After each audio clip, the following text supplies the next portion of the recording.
Assalamualaikum. Pernah nggak sih kamu merasa kayak ada yang nemenin padahal lagi sendirian? Nah, dalam ajaran Islam, kita diajarkan kalau memang ada makhluk-makhluk luar biasa ciptaan Allah yang selalu ada di sekitar kita.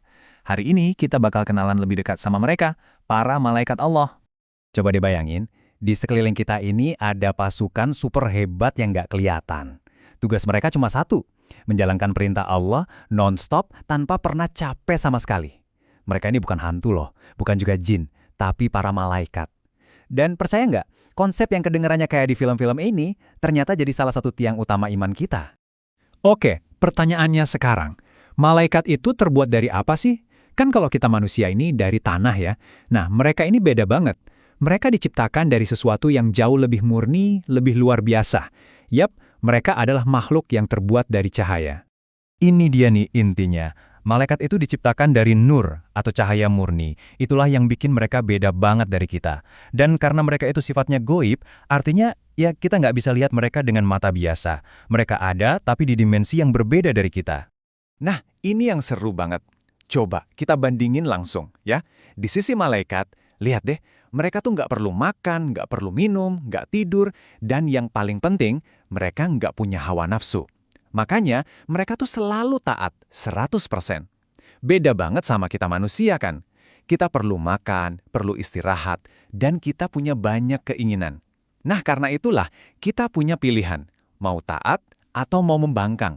Inilah perbedaan paling dasar antara kita dan mereka. Oke, jadi kita udah tahu nih malaikat itu terbuat dari cahaya dan super taat. Tapi, kenapa sih kita harus percaya sama mereka? Apa pentingnya?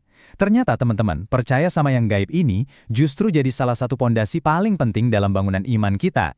Lihat angka ini, 2. Angka ini penting banget loh. Kenapa? Karena percaya kepada malaikat itu adalah rukun iman yang kedua. Bukan yang kelima, bukan yang keenam, tapi nomor 2. Tepat setelah kita percaya sama Allah. Ini nunjukin betapa dasarnya, betapa krusialnya keyakinan ini dalam agama kita. Dan inilah dia artinya beriman itu. Bukan cuma sekedar, oh saya tahu. Bukan cuma di kepala aja. Tapi benar-benar yakin dari dalam hati kalau malaikat itu nyata adanya. Walaupun mata kita nggak bisa lihat. Ini semacam ujian buat kita kan. Apakah kita bisa percaya sepenuhnya sama apa yang Allah kasih tahu, meskipun kita nggak bisa membuktikannya dengan mata kepala sendiri? Nah, dari semua malaikat yang jumlahnya banyak banget, ada nih 10 malaikat yang bisa dibilang tim intinya. Nama dan tugas mereka ini wajib banget kita tahu. Anggap aja mereka ini kayak manajer-manajer utama alam semesta yang punya tugas-tugas super spesifik langsung dari Allah.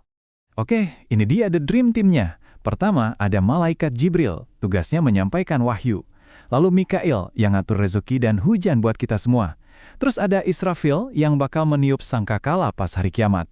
Dan Israel yang tugasnya mencabut nyawa. Nah, nanti di alam kubur, kita bakal ketemu sama Mungkar dan Nakir yang akan bertanya.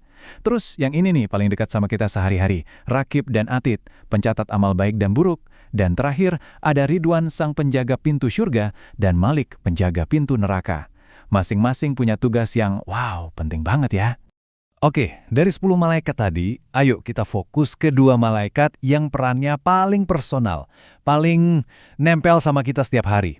Bisa dibilang, mereka ini saksi abadi kita yang ada di samping kita setiap detik, di setiap napas yang kita hembuskan.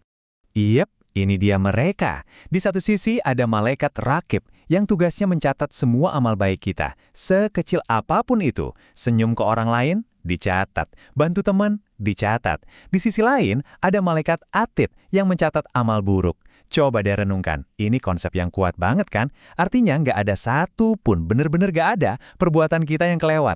Semuanya tercatat rapi. Terus, apa gunanya kita tahu ini semua? Maksudnya, apa efeknya di kehidupan kita sehari-hari? Gimana caranya kesadaran kalau kita ini selalu diawasi sama para malaikat pencatat amal ini bisa bikin kita jadi pribadi yang jauh lebih baik? Nah, kalimat ini ngejelasin semuanya dengan pas banget. Jadi ini bukan soal takut yang bikin kita cemas ya, sama sekali bukan. Ini lebih ke rasa sadar diri. Kita jadi sadar kalau setiap hal yang kita lakukan itu ada catatannya, ada konsekuensinya, dan selalu ada yang lihat. Kesadaran inilah yang secara otomatis nuntun kita buat milih jalan yang baik. Dan hasilnya, ya seperti ini. Keren banget kan? Kalau kita benar-benar sadar ada Rakib dan Atid, kita jadi mikir 2 kali buat bohong. Makanya kita jadi lebih jujur dan disiplin. kita jadi lebih semangat ibadah, lebih enteng tangan buat nolong orang lain, dan pastinya kita jadi lebih takut buat berbuat dosa. Bahkan, ini juga bikin kita jadi rendah hati, karena kita tahu semua yang kita punya dan kita lakukan, itu bakal ada laporannya nanti.